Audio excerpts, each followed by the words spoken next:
Good morning. This is a special meeting of the Building Committee, and we have today SLAM with us to present the discussion about the schematic design.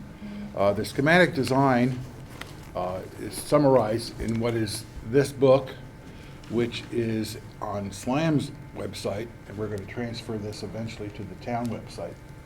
Okay, because we don't have to have every document on our website, but this is sort of a major stage. A milestone. So this is all electronic form, and we'll get it over to our website so that people can review it and all of the wonderful exhibits therein. This morning what we're going to try to do is go through a top-line presentation of the schematic design as it stands and as it might be tweaked. We're not going to go into the extreme detail of each of the cost management items until we're all through with the main presentation. Then we'll try and go through some of the highlights of those, and with the objective of, by this time next week, having completely resolved all of our issues with regard to the cost management items that are here and any others that might be brought up. I say that, for example, there are some that involve mechanical systems that we reached out to our commissioning agent and to your engineers to verify, does it make sense, whatever. And so we need that feedback before we say, yes, let's do that, let's not do that. So that's sort of the general framework for the discussion this morning. And with that, I'll turn it over to you guys. All right, thank you. Thank you for having us here. As Kip mentioned, this is a progress update for our schematic design process. And just to give everybody a little bit of timeline framework, kind of thinking back to where we started about 3 months ago. We started schematic design mid-August, and we've been working on producing a schematic design that encompasses all of the wants, desires, and expectations of the committee and the Board of Ed and so forth and so on. We developed a package which is comprised of this report as well as a set of drawings, and we delivered that package to the estimators on at the end of the third week of October. It took about 3 weeks to produce estimates that were detailed takeoff estimates of those documents, and then we published those estimates about mid-November, and we did have some budget issues, and Dave's going to talk about that in more detail in a few minutes. And then from that point on, from mid-November to this point today, we've been working together as a team, working with the committee to identify cost management ideas and develop and just kind of fine-tune the overall design to meet the budget. And so that's where we are today. We wanted to kind of bring everybody up to speed with where we are and some of the decisions that have been made. But we wanted to start with, I think, one thing. I'm going to start just giving you an overview, just to answer the point, please. Oh, you know what? It's locked up. Well, that was a quick presentation. There we No, go. There we go. So we're going to review More than the one way to do everything, right? schematic design report and documents. We wanted to revisit the project goals that we established at the beginning of the project, and because that's the reason we do that is to make sure that when we get to milestones like this, that we revisit those goals, make sure that we're still addressing those goals with the design. David's going to Got it now. then present the budget. Then we're going to share some graphics. We have some graphics as it stood in this package and then as it stands today if we accept certain value management items. So we want to make sure that that's very clear to everybody. And then we're going to review a few additional options that we may look toward going forward for some additional cost management concepts.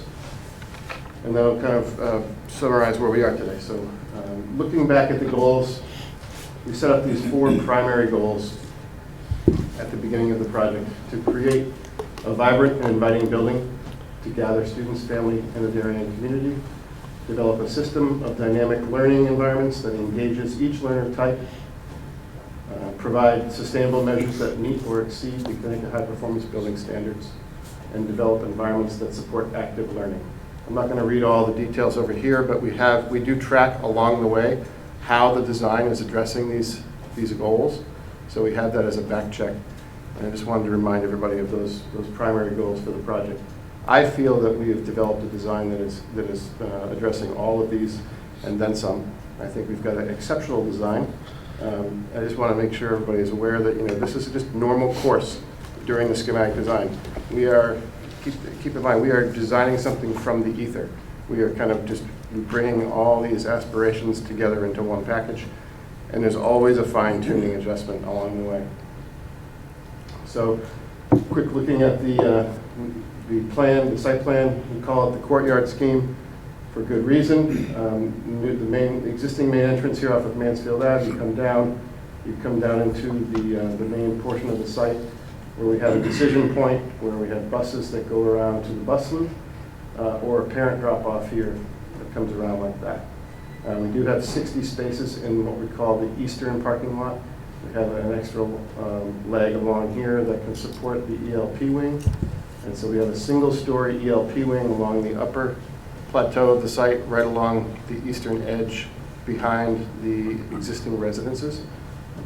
And then as the site drops off, this parking lot drops down a bit and slopes down. There is a 5-foot step in the building between the main entrance floor here and this, what I call the assembly wing, the community spaces, gymnasium, cafeteria, and so forth. And then we have a 2-story academic wing, all surrounding a courtyard. And we'll get into more detail on that in a minute. That courtyard does span a floor level of elevation change from here to here. And it's specifically designed to accommodate that. We also have playgrounds down at the far end that have an adjacency to the cafeteria. And we've developed an outdoor dining space that is currently under review. And then we've also got an open play field at the far western edge of the site. Floor plans, this is the main entrance floor. As you come into the main lobby, you have the administrative wing here. We do have a security vestibule right here. It's not colored, but it's right there. And there is a security checkpoint, so it's a one point of entrance into the building during normal course of business. That's pretty standard for security protocols in school design these days. And then that's a control point. And then from that point, you come into the main building and you either go to the ELP wing. We have some ELP administrative support here. And then this is a independent ELP wing that has connectivity to the main building, but it can also be controlled as far as cross-corridor doors to control the flow of people between the ELP wing and the K-5 wing. You go this other way and you have your main academic wing. This particular design is designed in grade level pods. So we have a grouping of 4 classrooms by grade level. And in this layout, we have kindergarten classrooms, 1st grade and 2nd grade. And then you go down a level and it's 3, 4, and 5. At this junction point here, we have the ability to go down a ramp. As I mentioned, this portion of the building is approximately 5 feet lower than the main entrance level, and that's to try and take up some of the topography on the site without being as much as you have today, where you have multiple tiers going down the site, where it's very long and circuitous type circulation. We try to keep it as clean as we could with one step with a ramp. And at that lower level, we have a gymnasium, and we also have a secondary entrance here, which is supported by the bus loop. So as students are dropped by the buses on that bus loop, they could come in at this location. They could gather in the cafeteria for dismissal and so forth. Or they can be dropped off by parents and come in this main entrance. We have music spaces and an OTPT space down here as well, supported by public restrooms. There is also a loading dock and receiving area right here that I forgot to mention. So we do have our service location right here that is off that main bus loop. Going down one level, we have our mechanical support spaces in this corner that are kind of buried in the grade. We do have the central stair element here, so we have that central stair from the the main level down to the lower level. And then we have what we call the exploration room, which is part of the space program. It's kind of like a maker space type environment in there. And in this particular concept, we have a 2-story media center but that may change moving forward because in talking with the group, it may be more conducive to have that on one level. But following through this plan, we have third grade classroom group, fourth grade, and fifth grade.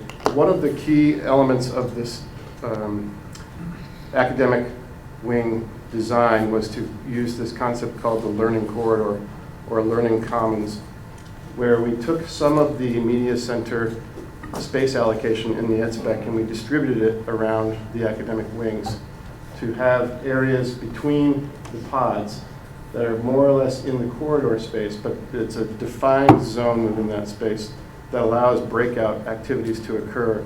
So a small group of students could come out of the classroom, do a separate activity out in that learning commons, whether it's reading or writing or doing large format poster work or something along those lines.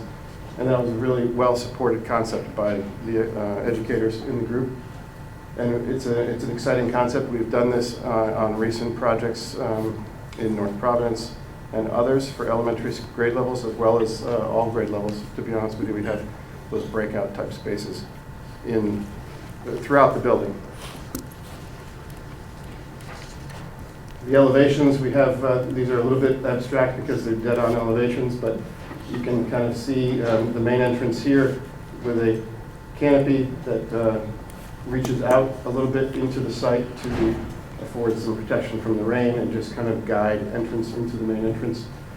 This is the ELP wing to the left.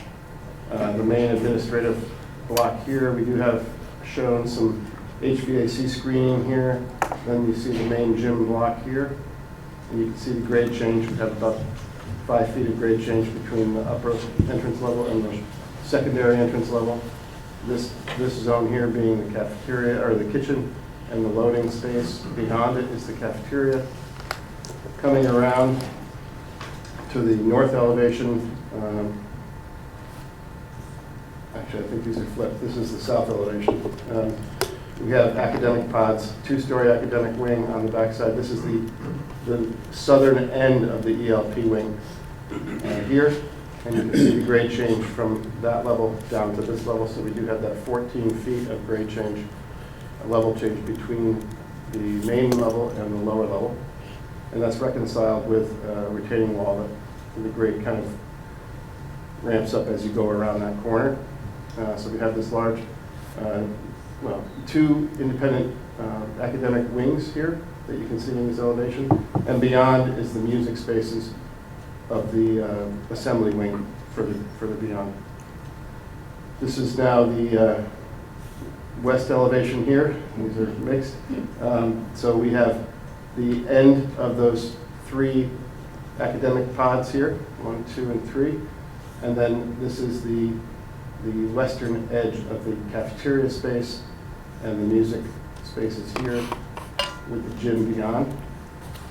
And then this is the east elevation, which is the elevation that faces the residences off of Mansfield on the backside, as you have a single-story massing with sloped roofs. So we've been, as we developed the design, we kind of incorporated a sloped roof design to try and integrate into the residential neighborhood of the site. And but again, some of those things were early ideas, and maybe proving out to be a little bit outside of our budget, so we are looking to make adjustments there. You'll see that shortly. So Amy is going to go through the cost management options that we've gone through to date, and she has, I think this has been largely distributed to the committee, but this is a new handout that just has some of them highlighted as what we consider to be low-hanging fruit, and we should strongly consider to just accept. But we're not looking for a decision right now today. But we will as we work through this toward next week. Thanks, Mike. And while Kim's passing that out, Dave, I don't know if you wanted to give a brief overview of the budget reconciliation process, or if you want me to just dive into the cost management options. That's suggested. Really doesn't, I don't know if you want me to say anything about the budget process as far as the detail that happened,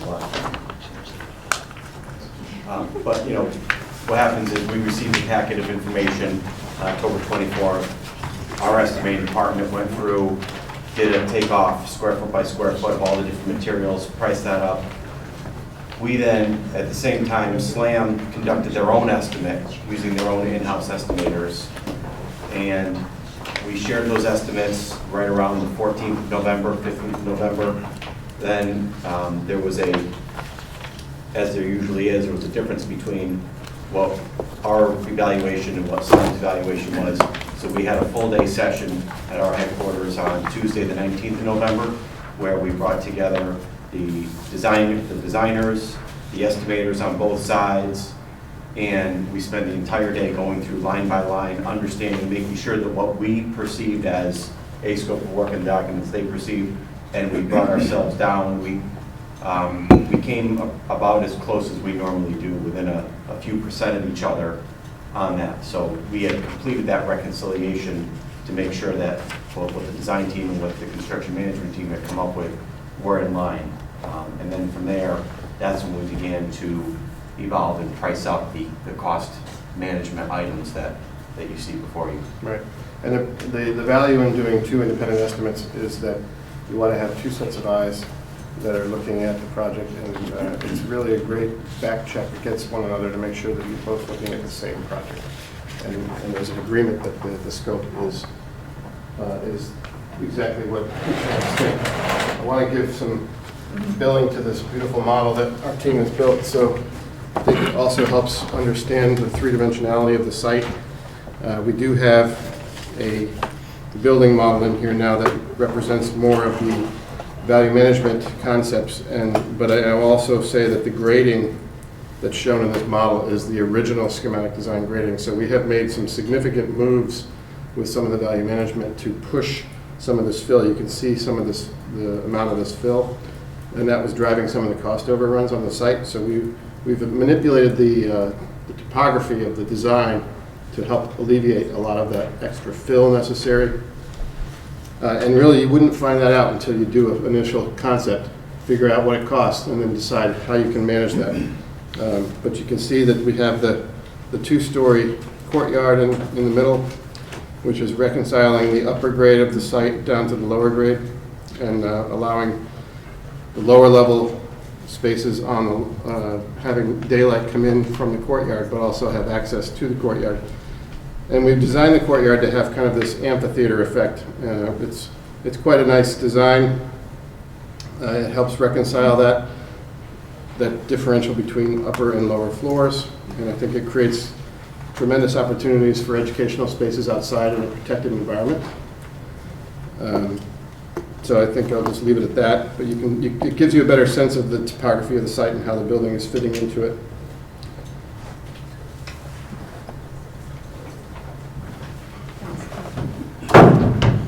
So as was just previewed, some of the cost management opportunities include reduction of gable or sloped roof areas. And so you'll see those on the screen behind me. We've labeled them Before we get into 1 that, through 5. I think if we could just address the site one, because that was a large number. Sure, I Yeah, so have, could we- those slides are just. Just a question, if I could. Could we just take a step back and address in a bigger way, sort of what problem are we trying to solve? So going into this process, Yes. we went through and came up with an estimate of what we needed to have appropriated from the RTM for this project of $63 million. Right? So we got that number, and for a lot of the reasons, we're ready to go. You guys have come up with something that's more expensive than that. My understanding, it's in the $77 million zip code before you got started on this process, 75. So what size of cost reduction are you trying to get at? Yeah, you'll see, actually, Not on this page. it's not. So we're looking to trim approximately $10.5 million out of the project at this point. Okay. Mhm. Okay. So the team has arrived at a design that is a little bit more than the budget can handle. So, as I mentioned, this is normal course for a project like this. We need to now roll up our sleeves, fine tune the design, and bring it on budget. And I So have 10 all the million dollars, confidence. that's what I did not know what I wanted. I have all the confidence in the world Right. that we will get this project on budget. It's just a, it's a So do we. matter of course. To clarify, that 77 went down 4 million first, just in the reconciliation of SLAM. Correct. Okay, Okay. that's what I want to be And clear. Start with then the 73. 10. Yeah. This is what we're working on. Yes, so we're going toward the, we're at the budget right now. About. We're starting at, our starting point is 73.7, Got it. Okay. and then thank we're you. working down from there, which is what these items are. All right, So, great. Okay, so with that stage, just looking, I kind of went over all the major items on the site with the model, but we are essentially lowering this, what I call the northern parking lot. Right now, we've kind of established a bit of a plateau to have this loading dock enter at grade with the loading service drive. One way we can help manipulate the grade here is to push this end of it down. We'll still be within the ADA required pitches and so forth, but have a 4-foot high standard loading dock at this location instead of a flush condition. And that will allow us to push this whole portion of the site further down, requiring less fill. Similarly, the playgrounds were kind of built up to be very similar in elevation to the school itself. We can push those down to be more at the field level. Again, still maintaining ADA accessibility throughout the entire site, and just alleviate the need for all of this fill. And so those two major moves, plus some material change-outs on the proposed retaining walls and other site walls, in aggregate yielded about $3.4 million in savings, just doing that alone. Does making that change impair our ability to do water or flood management in that area? Do you run No, into not that at all. problem? Not at all? No, in fact, the slope, the natural slope of the site is, we're able to follow more of the natural slope of the site. There's wetlands on the western edge of the site already, and that's where your natural flow goes to. We'll be detaining a lot up top so that it slowly percolates and it doesn't add to the wetlands, but it allows us to manipulate less of the land. Another major move that we did with regard to the site is to lower the overall building. So when we make decisions, design is all about making decisions. So early on, we made some decisions about the finished floor elevation for the main level, as well as the finished floor elevation for this assembly wing. We had a 5-foot differential between the main level and the assembly wing level. Again, in order to reduce the amount of fill and better balance the cut and fill on the site, we lowered this entire upper portion of the building 1 foot. And then we also lowered this assembly wing 2 feet. So we actually increased the differential between main level and assembly wing level by 1 foot. So now there's a 6-foot elevation change between the main floor and the gym floor level, which we were able to do. We had enough room in the corridor to extend that ramp. And that saved a tremendous volume of material and better balanced the cut and fill on the site to, again, in aggregate, save $3.4 million. So those are what we call the no-brainers. Let's just do it. But we wouldn't know that we had to do that until we made some of those initial decisions and then fine-tune it. Right, so those are described on this slide, items 1 through 6, and relative to those items, and when you receive a copy of this, again, for the website, the labels indicate what line item they match up with on your spreadsheet. So you're going to go through the DE? Well, what I was going to do is just hit the high-level ones Yeah. that we've highlighted. I don't know that we need to go. Yeah, okay. I need power.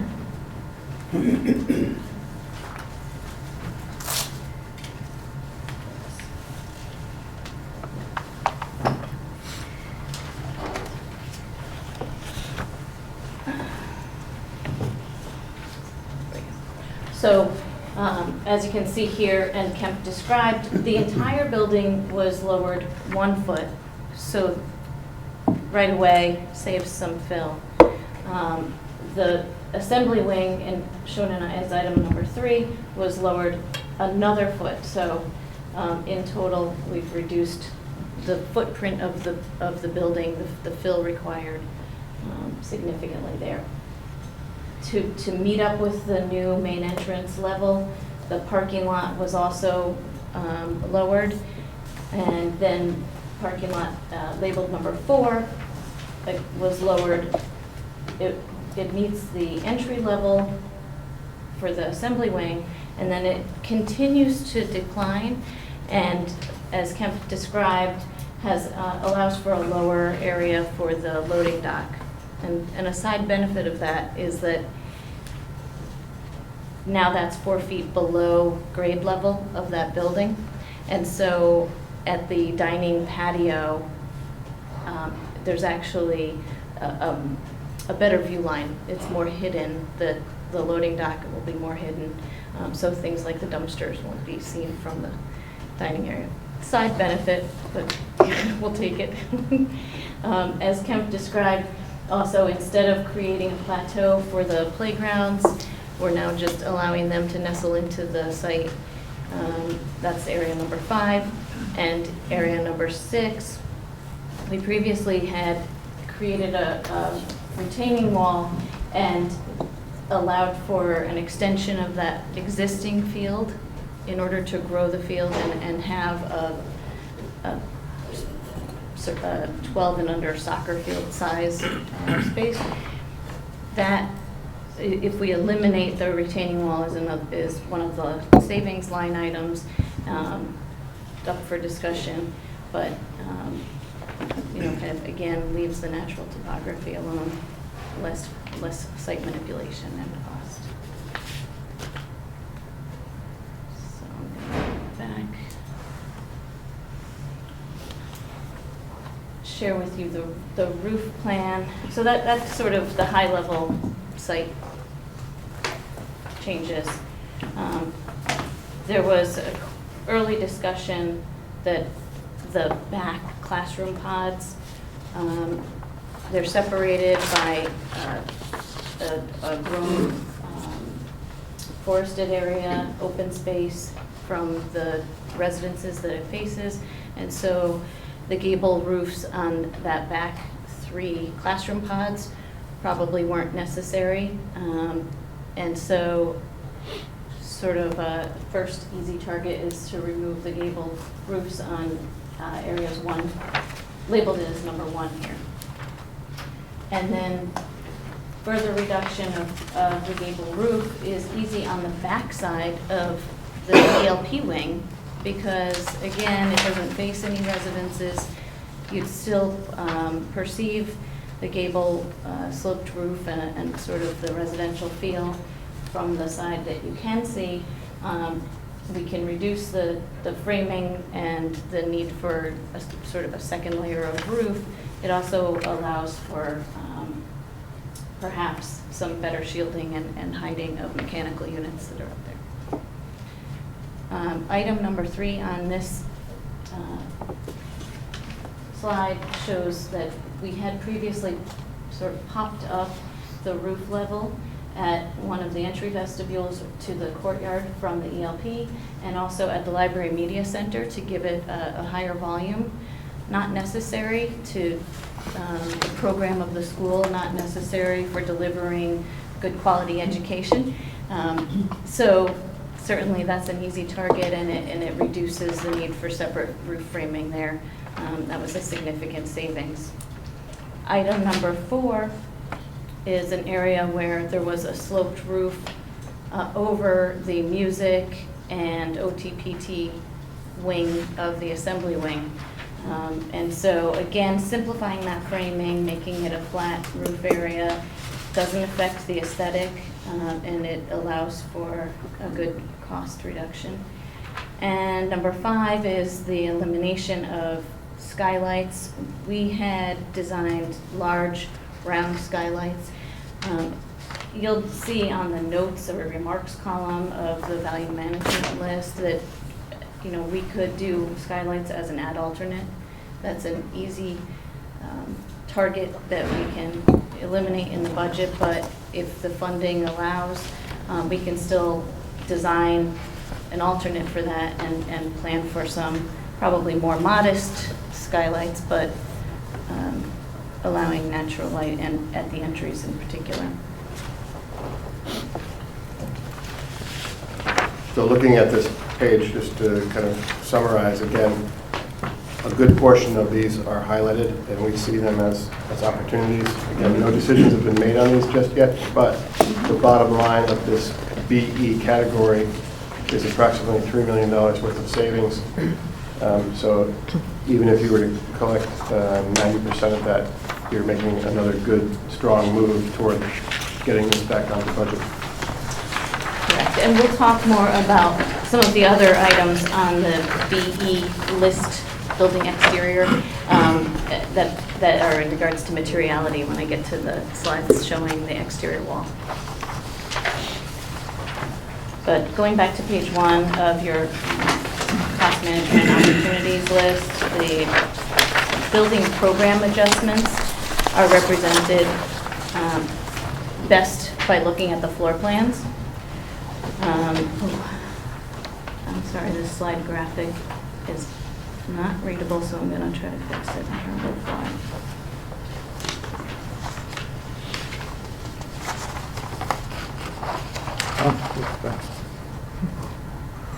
See what happened.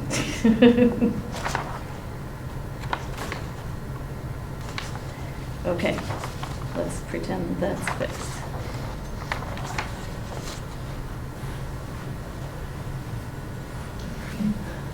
So what this one is attempting to show, although it's difficult and I know it's a little bit busy, is that there are opportunities to reduce the square footage of the building, and those represent 2 line items alone are $600,000 in reduction, and then another almost $700,000 in reduction of budget.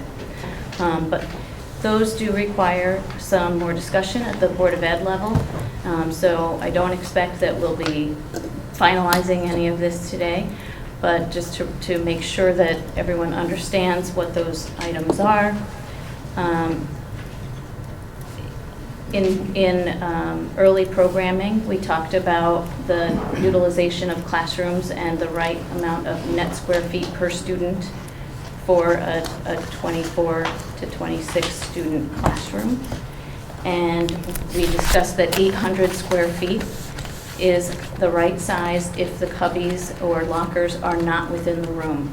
So the layout that we landed on sort of unintentionally double dipped on that square footage. We had 900 square foot classrooms, but we had shown the learning commons that Kemp pointed out in between the classrooms in that wide corridor in each pod. That included in red or in pink an area for the lockers.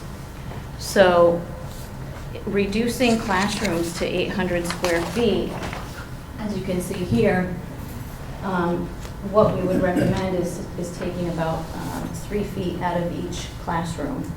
But in quick graphic, it would allow us to, as we already have shown, lockers are outside of the classrooms. This layout was the 900 square foot classroom, or actually this is the LP, 1,000 square feet.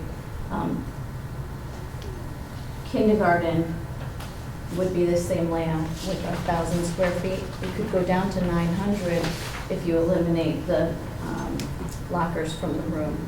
And we've already done that in the pods, and so I think that this decision allows for you to reduce square footage of the building and still maintain the integrity of the learning spaces needed inside the classrooms. Still allows for all the flexibility and different areas within the classroom.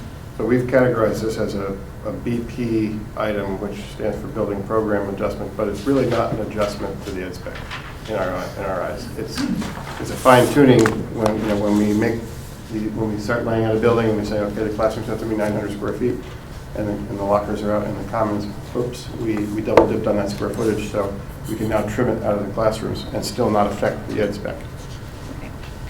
But it picks up, what was it, almost 3,000 square feet of building area, which translates into some significant dollars. Over $700,000 of savings. Another line item, represented by number 2 here, shows that the DLC classrooms, in your original ed spec, we had 2 DLC classrooms. During the course of programming and in an effort to include expansion capabilities for the building, we moved that target up to 4 DLC classrooms. For cost management possibility, if the ed spec was modified to go back to the original quantity of DLCs, which was 2, you'd save, again, over 2,000 square feet, 2,240 square feet in that case, and a significant potential dollar savings. But that's still on the docket for discussion. That's not with the Board of highlighted Ed. because we know that that's a modification to the ed spec and discussion with the Board of Ed.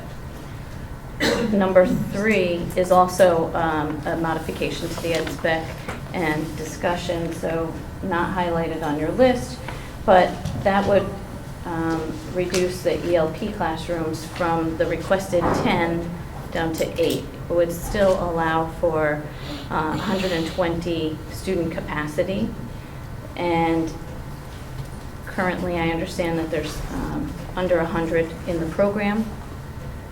So it still allows for some expansion of the program even when it's consolidated into one school, one location, like we would still maintain here. How many are in the program now, Duke? 68. Yeah, but that enrollment grows throughout the year Right. significantly, because as children turn 3, they're identified. So now is like not a great time. Now is the low point? Enrollment. Now is the lowest point you would ever. So you might expect, what, about 85, 90? They expect it to be over 90. Yeah, last year I think early we in had the another new- 110. You did? Okay. Okay. So again, without going into all the details of these, I think the message is that there are still some things that need to be discussed with the Board of Ed to determine whether or not they can be accepted. Right, and the last one on this list also does not require a Board of Ed discussion, but it should be discussed with the school administrators before a decision is made. But the OTPT room was programmed for 1,500 square feet. That's the equivalent of 2 large classrooms put together. I know that the OTPT room in the existing building is the size of 1 classroom, so we're suggesting that there's a reduction available in that area, and that reduction probably varies. We'd say at the high end, bringing that room down to 1,000 square feet for a savings of 500 square feet. But that's up for discussion. That's item BP4, or number 4 on this list. Looking at the lower level, we're really showing the same savings here. The way that the DLC classrooms stack, it's difficult to show which 2 would be removed, and it also depends on, moving forward, how we'd like to structure the media center. So I'm not really double dipping on it. The square footage that's given in the value management list only takes 2 out, but we wanted to show that it could be the stack of 2 in the corner on the left here, or it could be a portion from the center of the courtyard. But again, we'll develop that and make sure that they're in the right location in the end for the building when the project moves forward. But this is just showing you on the lower level where you capture the same square footage. And it's also showing, I'm sorry, a typical classroom layout. Again, this is showing a 900 square foot classroom with cubbies in the room, understanding that if you go to an 800 square foot classroom, we already show lockers outside of the room, you'd still have a very comfortable square footage for the necessary learning environment. We ran through the site plan already. And so I do have some raw images of the building model, digital model. The bottom image is the original SD. The top image is the proposed value management. Some of them are very subtle, so this is sharing, thank you. One of the cost value opportunities is to reduce the amount of curtain wall. Curtain wall is an expensive exterior material. It's wonderful because it allows for big expanses of glass, as you know, but it's also expensive to make sure that that glass is, especially in New England, compatible with the sustainable challenges and all of that. So there was a full wall of curtain wall at the front entry, and we were challenged to reduce the amount of curtain wall as a part of this value management. And so we left glass at the entry area, which you'll see here, but added some exterior wall that, very easily, I think nicely suits the building. So a subtle change. There's a reduction here shown of roof screens. Again, that one, I don't think we can really make a decision on, but the value is listed so that you understand it's on the second page, PE 10. Oh no, I'm sorry, 17. And then again, it's difficult to tell because of the brightness in the room, but the original design had standing seam metal panel roof wherever there was a sloped roof. And that's a very durable and long-lasting material, but you can also get a 30-year warranty on asphalt shingles, and it's a lighter material, so it would actually probably reduce the structure needed, and it's also the less expensive material. So we're indicating here that the standing seam metal roof would be replaced with asphalt shingles as one of the cost management opportunities, wherever a sloped roof remains on the project. On the side facing this is the cafeteria. No change there really, but we had a sloped roof I mentioned on the roof plan for the OTPT and music areas. And not necessary, sort of easy cost management idea, faces the back, faces the forest anyway. The volume of the room itself won't change, so the learning environment will remain tall ceiling, vibrant, but this allows for simpler framing, less expensive roofing. And we've reduced the amount of patio areas in the dining area just as a result of that site plan and the reduction of height of structural fill under the end of this wing. The material of the retaining walls that would remain, first of all, we've reduced the amount of retaining walls necessary because of all of that site work. But what retaining walls would remain could be less expensive material, a modular block material, man-made CMU stacks, rather than a natural stone as we had originally designed. CMU, please give us the acronym. Sure, concrete masonry unit. Thank you. Cinder block. Cinder block. Thank you. Okay. I just want to make sure everybody knows. No What? longer made with Well, cinder. okay. But for the old-fashioned guys, it's cinder blocks. I got it. Mhm. Thank you.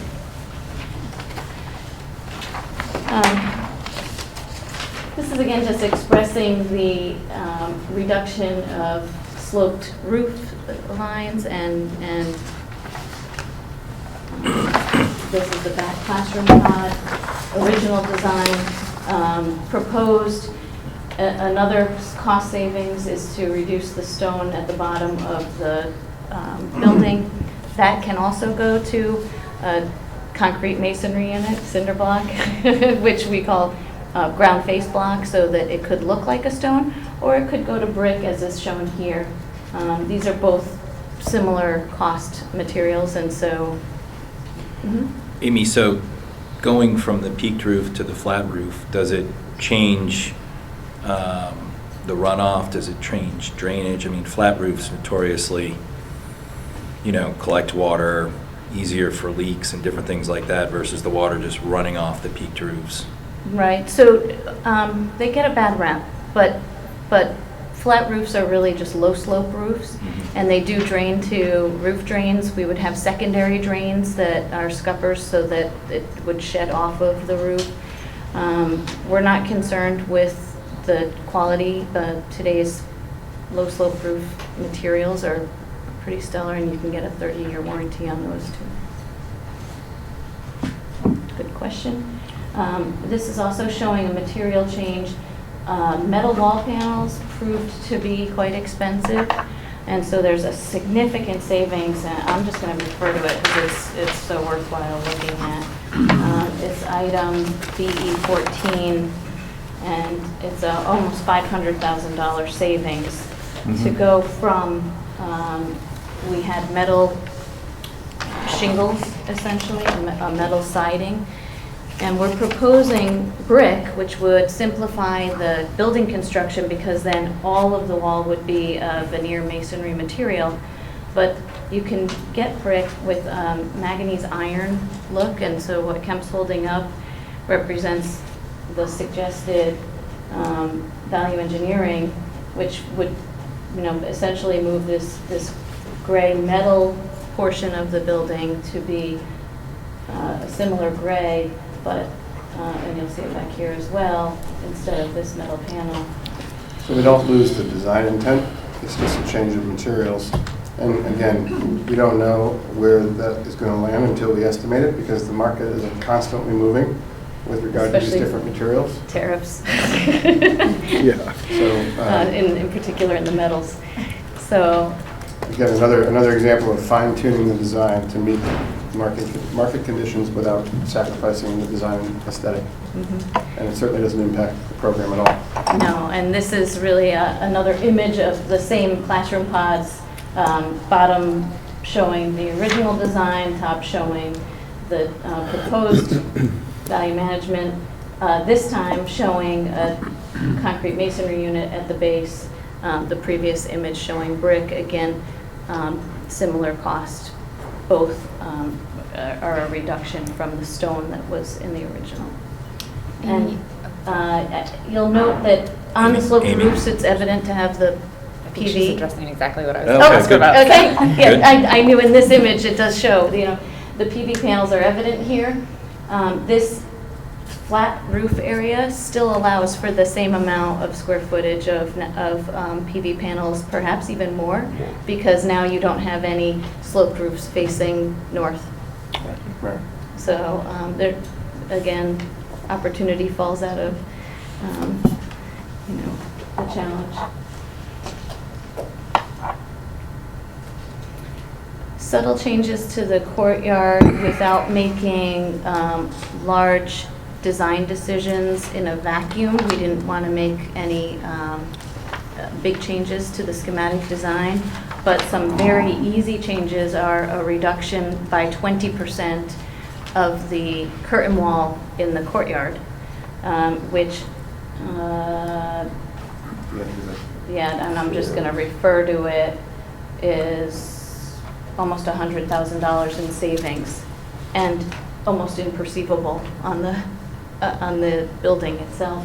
But in some areas, we've replaced the curtain wall with a solid building material. And by doing that here, here at this end wall, and then you can't tell, but where the building tucks in, and at this end wall, a solid material, reduction of 20% of the curtain wall. Again, a significant savings. I don't think it's damaging the design intent, the natural daylight that we want to provide to the interior spaces, or the ability to engage with the courtyard. There's very subtle, here's one of the classroom pods beyond with a sloped roof, no sloped roof shown beyond here. And that's about all. The change in material of the site walls as well. This is very significant material cost reduction, but it doesn't change the design. Was that in, by the way, Mhm. that was in S2, you got it, okay. I just want to make sure that was all part of that $999,000. That's right. Okay, Mhm. got it.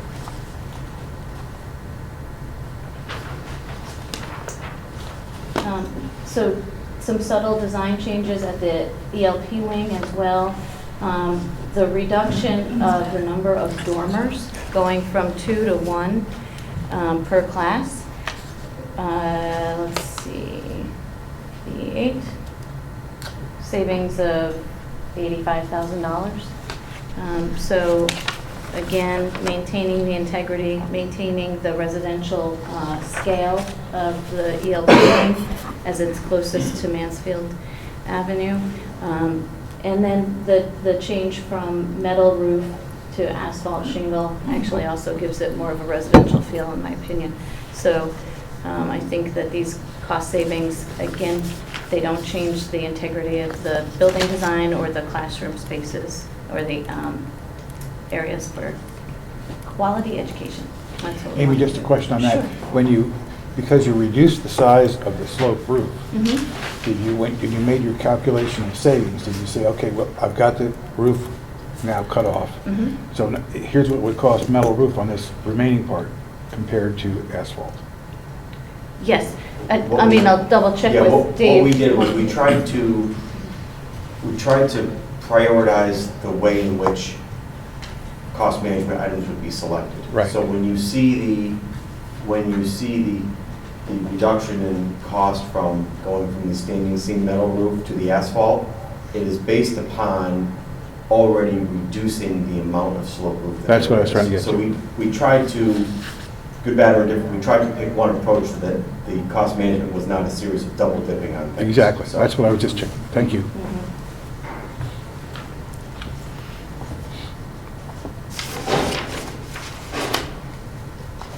Just imagery walking you through the site in the proposed design, revised design. That shows the block change. That does, this is a better rendered view of the block versus stone wall. Mhm.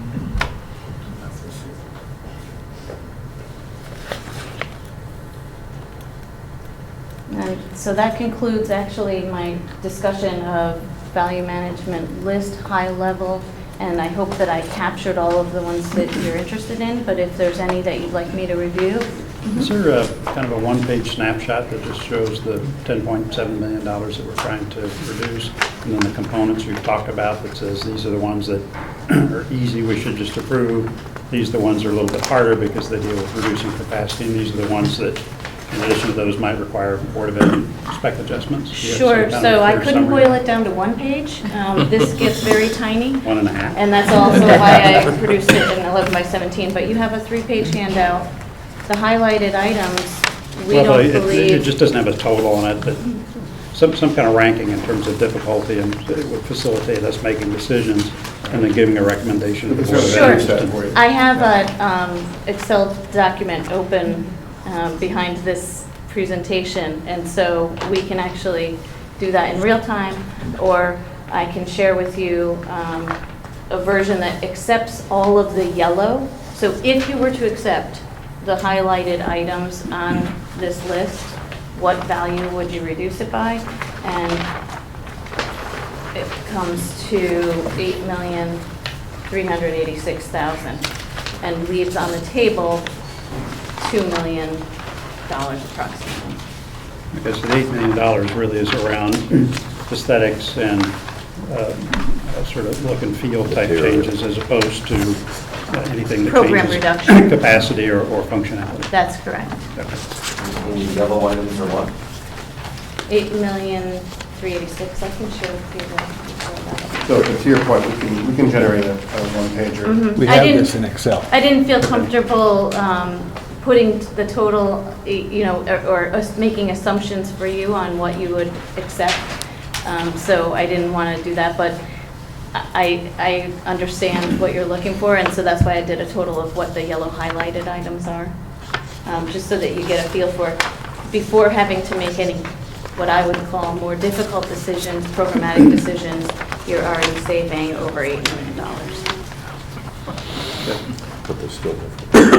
These, I think, Amy, these are missing a fourth Yeah, that's page. what, I mean, we can't really. Right. what- That- Oh, That's okay, that's because I what's your didn't- document you're talking about. Yeah, Good. I didn't want to Okay. make assumptions for you on what ones you were Yeah. going to accept. So Rusty and I were just talking, it strikes me that we would have to go through a process of going through each one of these, as quote obvious as they sound. We'd still want to take a look at them as a committee and make sure that we're Right. okay even with an aesthetic elimination. We agree, and I think that's what we are hoping to achieve at next week's meeting. There's a building committee meeting next week. Okay. So we talked about having some workshops during the week with those breakout pieces that might be necessary. The mechanical items on here, for example, many are what I'll call easy to take, and I highlighted them. It's not possible for me to show you on the screen what it looks like to take a reduction of some of these used ProPress type fittings for 2 inches and smaller piping. That's not something I can really show in a graphic, but that's something that the O&G team, the SLAM construction team, and CES all agreed provides an equal quality material, and because the labor is so much easier on that, it's a cost reduction. And this is where we're having our commissioning agent, SES, look at all of those closely.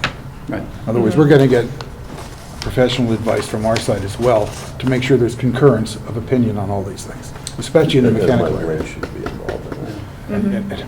Yes, Mr. Lee. As we go through the process next week in preparation for the next building committee meeting, does it make sense for the Board of Education or the administration to start to take a look at the things that might require spec adjustment? Are you guys going to? They have the information. They have that all. We'll, Tara, myself, Alan will have discussions and then make sure the information gets to the Board of Ed. We don't have it in another Board of Ed meeting until January. Okay. With respect to discussing, having a meeting and discussing the ed spec changes. Yeah, we could call a special meeting Yeah. if you need it to be timely.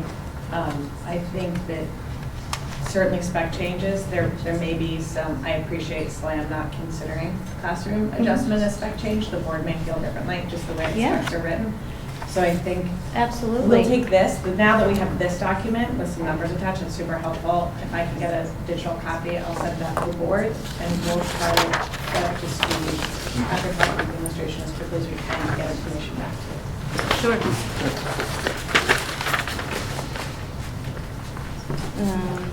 Yeah, so I think, I did take the liberty of highlighting the ones that I considered sort of easy on the MVP side, but there are certainly a few that require discussion in that workshop that we talked about for next week before the building committee meeting. And then the building committee meeting, we can have further discussion. So one other thing that I think the committee should understand is that in the estimate, there is also a design and estimating contingency line item that currently it has a value of $2.7 million. And as you go through the design process, that money gets kind of what we call pushed into the trades as more detail is put into the documents and more detail is put into the design. So there is that, just know that there is that contingency built into these numbers. We're not touching that with any of these value management items, other than formulated, well, no, actually, we fixed that number. So that number is going to stay put as we go through this process. Right, the contingency, we locked it to what the max construction budget could be while remaining within the overall 63 million. Correct. Because there is can't go over the 63 million, so why project a contingency on something that would be over that? What is that, you know? What is that? 2.7. 2.7. What's that? Yeah, which, Another question, so how are these savings numbers determined? The reason I ask that is that when you did the original design and then it went to the estimators who are experts at sort of costing these things out, and you come up with this big number, and maybe it was kind of surprising, or maybe it was normal course of business, I don't know. But was the same expertise applied in determining what these savings numbers are? Because I worry a little bit, if not, that you'd go back to the estimators with all these changes being made, and they could say, well, that's great, but actually the way we look at it, it's half the savings you've come up with, in which case we have to come to the well again. I say that because this is a one rifle shot process. I want to do this one time. Right, good question. The same estimators who did the original 2 estimates looked at the value management estimates. The values that we're carrying here are ONGs because ultimately they're responsible for building the project. Okay, so if we take all this out, the next estimate we get will be in the zip code of the savings that you're projecting for these items. Correct, it's the same, right. It's a correct. detailed back and forth between our office and ONGAP's office to make sure that we develop it together. That's key to making sure that we recognize it in the next round. The initial estimate was done separately by SLAM Right. and separately by ONG, and then they reconciled. Right. And they came within pretty close together. Right. Yeah, we were less than $1 million apart on 60, or 70 million at that point. So, we'll move on to the Sure. additional alternates. Mhm. So, in addition to what's on this list, we always like to try and develop alternative ideas that will help us bring us below the budget. That's always my goal, because as we know, things happen as we move forward that are unpredictable in some cases. Markets change, so forth. But so we have some additional ideas. One thing I wanted to address with the group, just revisit where we started. This was back from May, and these were the 4 original concepts that we had brought to the committee for our interview. Just wanted to kind of remind everybody that we looked at so many different ways of putting this building on the site, and together we arrived at the current, there's another series of thumbnails that we went through just to illustrate the quantity of different ways we can put this building on the site. We're obviously working around an existing building that needs to remain on the site and operate while we're under construction. So we don't need to stay on this, we can move forward, but I think it's just important to understand that we've already gone through a tremendous amount of different options to arrive at this option. And I truly believe that the arrangement of this building on the site is the best arrangement for this project, where we're utilizing the natural topography. This red dashed line here represents the existing slope, more or less, and how the building nestles into it. So you can see in this major portion of the building, we essentially have a balanced cut and fill situation where you have this cut here, it's kind of placed up here to balance that, and then you have a cut down here that's also offsetting that cut and fill. So it's really quite balanced here. And then we're using that courtyard to translate between the upper level of the ELP wing and the lower level at the main K-12, or excuse me, K-5 wing.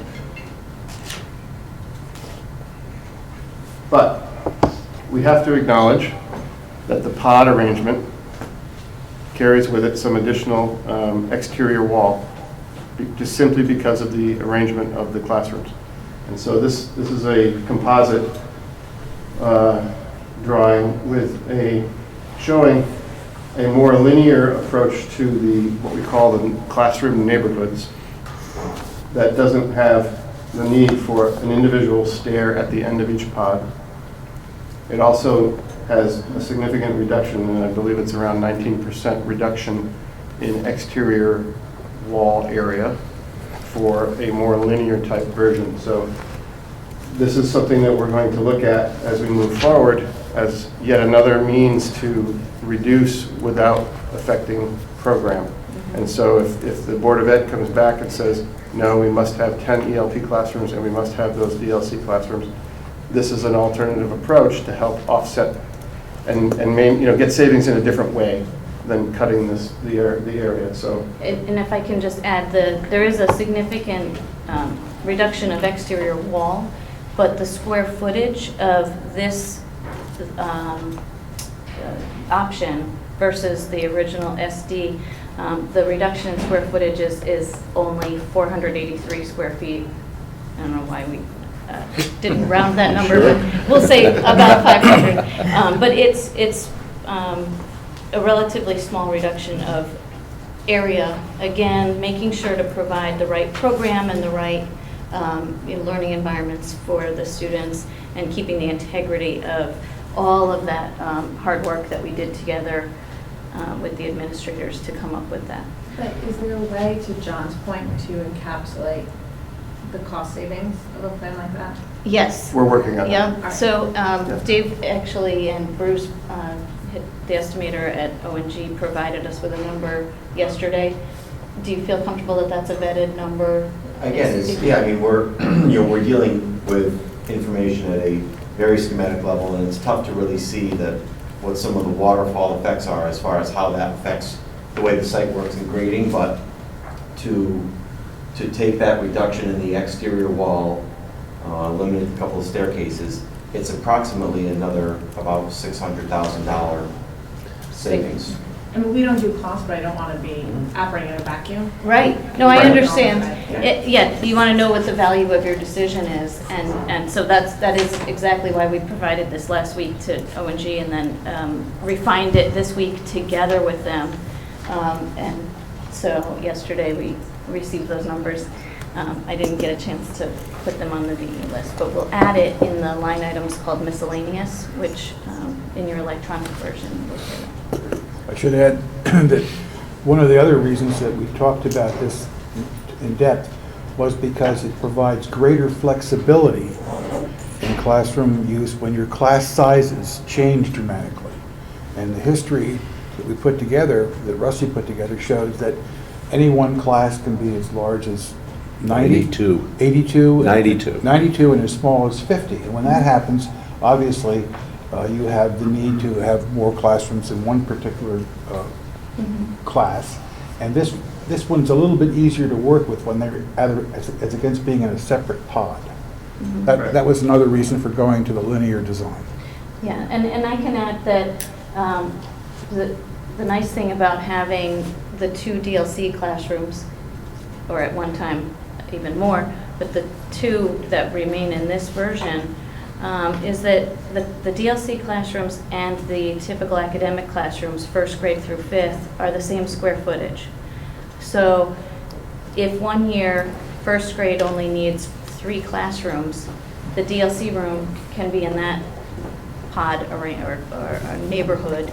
And the following year, because that group, the smaller group of students goes to 2nd grade, the DLC can move there, and maybe your incoming 1st grade needs 4 classrooms.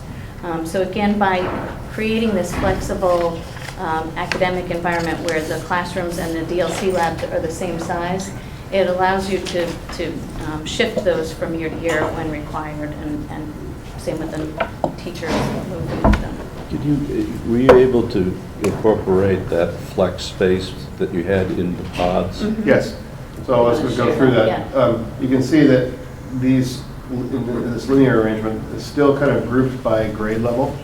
And essentially they are linear pods as opposed to with a pod with a separate spur corridor and a stair at the end of it. But we still incorporated that learning commons space outside the classroom. This bar right here represents like a locker bank that would be very similar to what you have at Tokenique, where you have low lockers outside the classroom with a counter on top. And the way they envision this would be lockers on the main corridor side, and then on the learning commons side, it could be cubbies, like a bookcase for books or other things. Could be also a low counter as a work counter. And then you have a generous dimension here of about, I think it's 12 feet for putting furniture and having those breakout zones just outside the classroom, just in a different configuration than the pod arrangement. The beauty of this is that it eliminates 2 stairs. Each stair is pretty expensive to construct. We only need 1 at the end of the corridor in this arrangement because we are exiting the grade here and we're exiting the grade here as well as out here. So we have, the egress is solved very easily with this. I want to make one point, at least this particular layout is the baseline for this layout assumes that BP 2 and 3 are accepted. However, you can see the dash, which means that it doesn't represent the 10 ELPs and it doesn't represent the 4 DLCs. But you can see these dashed boxes that we do have the opportunity to put them in. It's just we just need to get some decisions made as we move forward. But I think the arrangement will allow for additional savings. And if we do put classrooms here, typically you're going to have a greater percentage of opaque wall as opposed to curtain wall, so there will be yet additional more savings that are not yet captured by having these walls be more opaque and reducing some of that existing curtain wall. So, again, it's a fine tuning to get to the budget, and you're seeing it in action. We're all looking at it together. And on the lower level, it translates very similarly, but it preserves some of what we believe, and hopefully the committee believes, are some of the real attributes of this design, one of which is the courtyard, and I think it can really be a very dynamic and special space for the school. The site plan is the next one, and so that gives us the opportunity to share that the linear neighborhoods for classrooms also alleviates what we were previously calling a pinch point at the end of one of the classroom pods, in particular the kindergarten classroom pod, and the site at the property line. So it allows for a little bit more relaxed sloping of grade to meet with the natural grade. And one other thing I forgot to mention is, with this arrangement, we are showing kind of like a passage through on the site. So there's a small vestibule there once you come out of the courtyard, and then you have a small breakout space, but you can also pass through to the other part of the site in that location. So it's kind of like acts as a cross corridor. So you do have that connectivity all the way through, as well as visual views all the way through the building at that point. So you don't necessarily feel hemmed in by this courtyard on all sides. You do have those views through, and then you have a functional passage through. So you very easily get to the other side of the site from here to here, which I think is an important feature. So 2 quick points I'd like to make. And first, I think you did a really great job of taking what I think was really valuable to us, this clustering of classrooms into these grade pods, and adjusting it in a way that really didn't compromise that experience. But 2 things I think on the exterior. I think once we changed to a flat roof design, I think that the pods have they kind of, from the exterior view, just purely aesthetic, I think that this design with the flatter walls looks better. And then secondly, I think that the pod design before was challenged by classrooms having views looking at one another, looking at the other buildings, whereas these allow all the classrooms are looking out into the woods and looking at an exterior view, which I think is a big benefit. The other pods, the way they're set up, there are a lot of classrooms looking out at each other and a little bit tight to one another, and even the window wall was sort of compromised because part of the classroom is tucked into the body of the building, and here each classroom faces the exterior, and I think they all have a similar exterior wall quality. There are no corner classrooms, which I think make it more challenging to heat and cool the building as well. I agree, and I think that there's more equity between classrooms, and there wouldn't be that impression that, that teacher has the better room, they have more windows Corner than view, I do. yeah. So I think that this is a really good arrangement. Although you do still have corner classrooms that Luke will have to mediate the fight for. That's true, but the view shed will be the same at least. So yeah, I commend your work in trying to kind of hold on to some of the important educational values that we had, but adjust it to the cost challenges, and in fact, it could potentially just be a better design when we're done. So I mean, as we move forward, any design that gets approved, we'll make sure that it's the best one, and so that's always the goal. So in the changes that you made, how does that impact, and where are the costs associated with the fact that we have to do work on the existing school and there still is a phase component of it? And Right. That we're talking about staying within the 63, but does that include the fact we may need a couple of portables, I dare say the word? We may need to do construction on the existing school, and we need to phase this. So where are those costs? It does. I'm not sure, I'll let Dave speak to the breakout cost of that enabling phase, but we do have a section in your schematic design narrative dedicated to that phase. It describes the accommodations that need to be made to the existing building during the 2 academic years of construction. And it also provides a demolition plan for the very first phase of construction, which would happen ideally in the summer before school starts. But those continue to be in the overall numbers we're talking about? They're built into That's the correct. budget. Okay. Yes, Yeah. that project approach has not changed. That's not changed. Okay, good. Yep, and in this particular version of the alternate design, it leaves the assembly wing essentially the same footprint as it was in the SD, with the possible exception of tightening the OTPT room if that becomes a value management idea. So I remain positive that we will certainly get this project on budget, and I think we'll be able to get it down below the budget. And we preserve that contingency that I spoke of earlier to manage things as they unfold going through the design development phase. So I'm excited. I think this is a fantastic project. I'm really excited about this project for you. I think it's going to be an exceptional school when we're done. I think you've done a great job here. I think there's a sigh of relief here that I heard. Good. And, Good. but means we've got a lot of work to do in the next week or so. I do. I have a couple I do. questions about materials. Mhm. So one of the material changes that was listed as part of the cost management options was in the rock walls. Is that the material that you were suggesting swapping for? Is that something that we would be able to see? Sure, yes, I should have thought to bring that. I can bring a sample. Okay, Mhm. great. I think it's something that you will have seen in other places. It's not as natural looking as a field stone wall, but I'm sure it's a retaining wall that you're familiar with, so I'll bring it and you'll go, oh, yeah, that.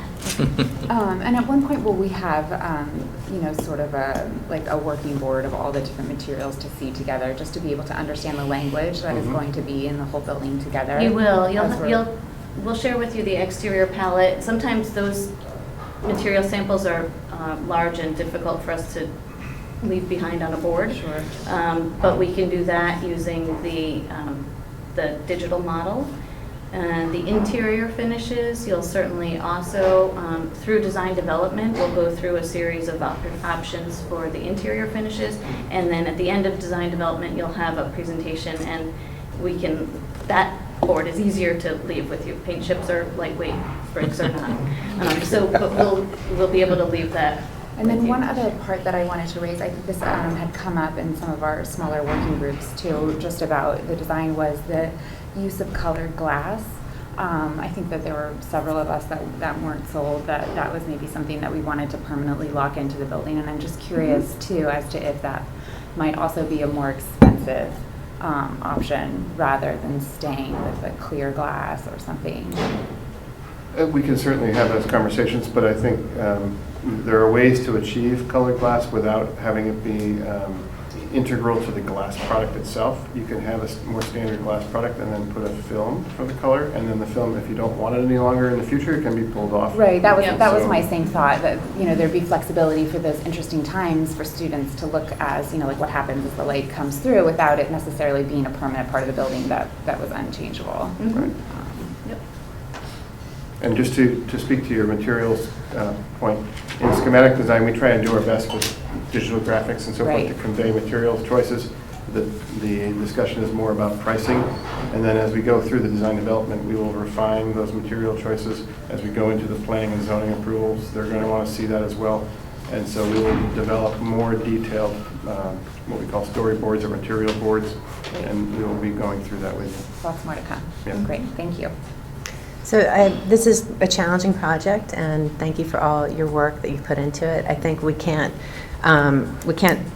have to keep in perspective that this is a new school type in a way. We're looking at combining an elementary school and an early learning program, which has been exciting but challenging from the very beginning, and it's a new building type that we're sort of figuring out. So thank you for your help with that, and I think everybody needs to keep that in mind. And I also appreciate the strategy of, let's put everything in there, let's see what we can get out of this project, and now taking a few steps back and tightening up. I think that's a much better approach than starting by being overly cautious. And so I think the design really reflects that kind of excitement for something new and a little bit different. So I think it's going in a great direction, and I think we're in a good place. I appreciate those comments. Thank you. We agree too. It's a great project. Just had a couple of questions. We had from I'll call it the enabling work in here to what you had originally talked about in the enabling work. I think there's a disconnect, and that's got to be brought together again. Okay. Right, so, we only had one meeting to discuss that phase, and it is a critical phase. And as we move forward, I think that it's going to be necessary to have quite a few more meetings like that, and make sure that we're leaving the existing building with the right program areas. Right. I think we're actually closer to it than we thought. Luke and I have chatted a couple of times. Good, yeah, I just have hope to that sit I down with you captured and- all of the necessary moves. I know that one of the things that's different in the plan that I published from our meeting discussion is one of the rooms that's going to be demolished is the art room. We talked about, we need a new art room, so we'll put that either in the infilled courtyard or in a portable. And when I was looking at that, I realized that the existing classrooms already have sinks, so it would be less expensive for us to infill the courtyard with a more standard classroom that might not need a sink, and then the art room could go into one of the other existing classrooms. So I did make some changes that I was hoping would result in a little bit lower cost for that enabling phase. You hate to spend money on something that's only for 2 years, but we do want to keep the building viable and up and running for you. We're probably 95% there. Good. We need to move it quickly because we've got to get plans and approvals and Right. everything. So on June 15th or whenever it is, we got the bulldozers can come in. Right. Second thing I want to add is that because of the significant reduction in structural fill, which is item S1, we want to be certain that the assumptions are right. So you're going to have the geotech testing? Correct. We're going to proceed with the geotech to confirm that our assumptions of reusing soil. 50% of the existing soils under the building and 100% of the existing cut under the site are valid assumptions. Right. We need to make sure of that because it's a very big number. And then I know that there is in here that we discussed reducing the outdoor dining features. Well, by virtue of lowering the site alone, you start to do that already. That's right. And So there's less patio needed to traverse Right. from level to level. And I want to make sure that if we're going to have this courtyard, that we have ability to access it with equipment for maintenance. I know that Mike would be happy to know that he can get a machine in there if necessary, rather than just guys going in there with shovels to shovel snow and all that other stuff. So we need to make sure we have that. In fact, in the plans, we do have an equipment room in the courtyard, access from the courtyard. Okay, To well, I allow guess for that. I didn't quite see that. I'm glad that's there. Then I want to make sure that under assumption BP1, which is about reducing the size of the classrooms because the cubbies are in the corridor, the ed spec talks about kindergarten classroom size being 1,000 square feet. So did you assume that kindergartens, in your number here, the 2,900 square feet savings, did you include kindergartens going from 1,000 down to 800?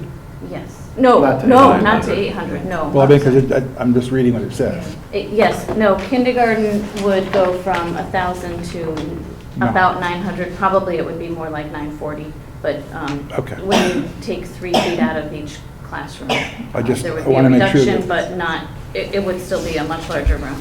And that's the view that I shared on an earlier slide, and I can flip back to it. No, I know you did, but it's not clear in the statement here. I think you almost need a line item in here Yeah. specific Sure. to kindergarten. Yeah, I I think agree. I'll include it on BP1 because it is included in that value, but yes. I don't want someone I think misreading we it. should break it out as a separate, Right.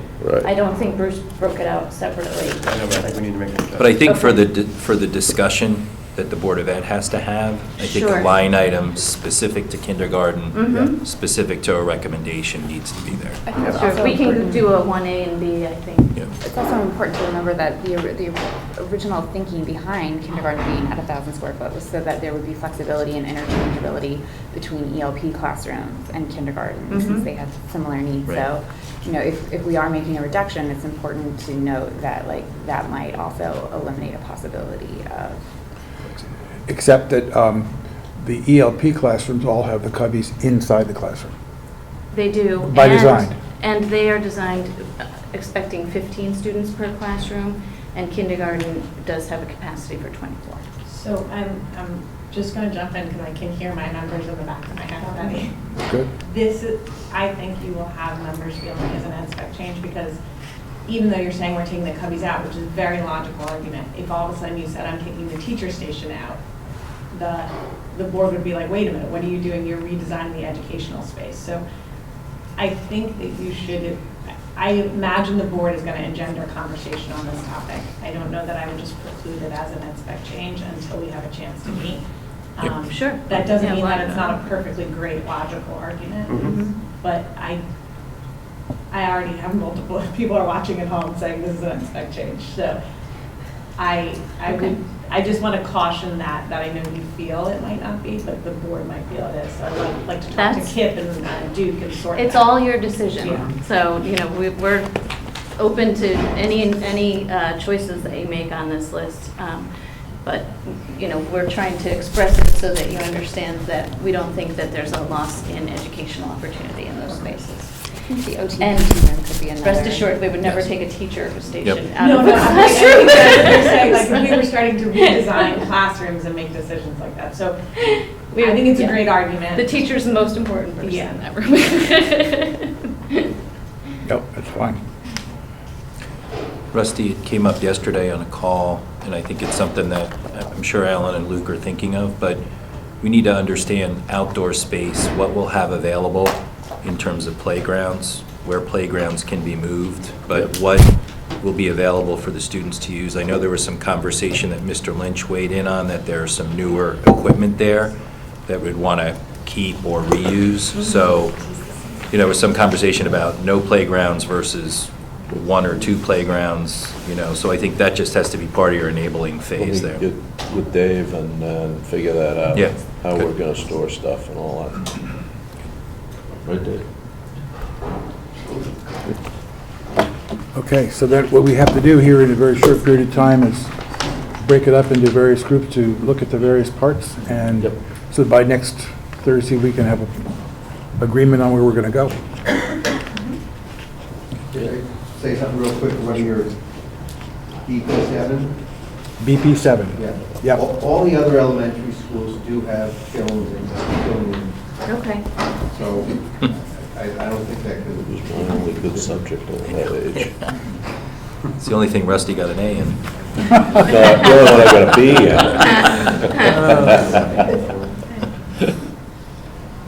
Yeah, I think that's just needs to come off. We just slide it to the right. Okay. All right, well, thank you very much. Any other questions? Thank you very much. Thank you. Any more Should we try to schedule the workshop? Yeah. After meeting, we'll Okay. schedule. Yeah, we need, The only other comment I have is that we continue to work in the schematic design phase, look at the revisions. If there's other information that can kind of the challenges of getting estimators to give you more real-time adjustments based on some of the conversation that's emerging, I think that helps our group make sense of what the options are in front of us. So if there's any way, and given that and with the complexity of getting those estimates and market changes and so on, if there's any way to get those numbers in more real-time fashion to the group, that just helps, I think, the total project move along in a way. So I'm just pondering whether, as Tara says here too, bring the board together, like for instance, the size of the classroom, is it completely dependent upon that? Do we have to make that decision and sort of ask and think at the same time, do we have to make that decision first, or are we waiting to see how some of this plays out? Is that a commitment to change a classroom size that we bring the board together to make, relatively make that decision, because we're getting down to the wire, I think, right? So, or are we going to play out what other work is to be done here, or are we at that stage right now? Right, we need to start settling on what size building are we building here. Yes. Before we really move forward. And so you would likely need to have that meeting, us to have that meeting before next week, is that correct? So I'm looking at about $2.4 million of changes you're looking roughly for the. For the programming. Board of Ed to consider. Does the committee have a recommendation on the remaining $5 million? Like, or are we going to work parallel processes? What do you mean by the remaining 5 million? Well, so this document represents about $7.5 million worth of changes. The document in total represents 10. Okay. Over 10 million. The highlighted items are a little over 7. And Outside of a little over 8. outside of the You're right. BP items, Yeah. those decisions are 8.3. going to be made over the next week in meetings. Okay, so that's what we're asking. So we're going to run a Right. parallel process. Yes. I think it needs to be. It would be helpful. Definitely. Okay. Yeah. I just want to make sure we get organized. Like this afternoon. Exactly. Yeah, that would be very helpful, Tara. To run on a parallel path. Okay? Is there anything else we want to discuss today? Good. All right, do I have a motion to adjourn? Second? All in favor? Thank you very much.